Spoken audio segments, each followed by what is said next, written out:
ঢাকা ইউনিভার্সিটির ছাত্র, সে একজন ইঞ্জিনিয়ার। দেখেন চেহারার অবস্থা, দেখেন মাদ্রাসায় পড়েনি।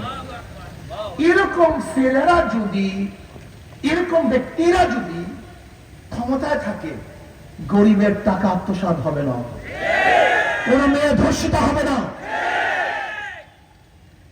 কোন জুলুম অত্যাচার হবে না, নির্বিচারে কাউকে হত্যা করা হবে না, 100 ধর্ষণ করার পরে সেঞ্চুরি পালন করা হবে না, দেশ দুর্নীতিতে 5 বার চ্যাম্পিয়নশিপ লাভ করবে না, যেখানে চাঁদা থাকবে না, জুলুম থাকবে না, অত্যাচার থাকবে না, অবিচার থাকবে না, ঋষি কৃষক শ্রমিক মজদুরদের অধিকার বাস্তবায়ন হবে, যেখানে পুরুষ এবং মহিলার অধিকার বাস্তবায়ন হবে, যেখানে মুসলমান হিন্দু খ্রিস্টান বৌদ্ধদের পুরো অধিকার বাস্তবায়ন হবে, সেই সংগঠনের নাম ইসলামী আন্দোলন বাংলাদেশ।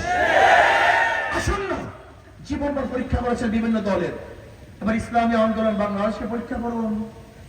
শান্তির প্রতীক হাত পাখা, এটা মুসলমানদের জন্য দরকার, এটা খ্রিস্টানদের জন্য দরকার, এইটা হিন্দু বৌদ্ধ যে রাজা বাস বাতাস দিবেন শান্তি পাবেন, কত সত্য নয়। কাজে আসুন এই হাত পাখাকে বিজয় করার জন্য চেষ্টা করুন।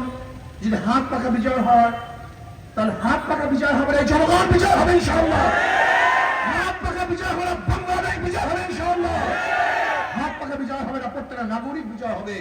কাজে আল্লাহ আমাকে এবং আমাদের সবাইকে বাংলাদেশ ইসলামী হুকুমত কায়েম করার চেষ্টা করার তৌফিক দান করেন। আজকে থেকে ঘরে ঘরে দাওয়াত নিয়ে যাবেন, ঘরে ঘরে দাওয়াত পৌঁছাবেন।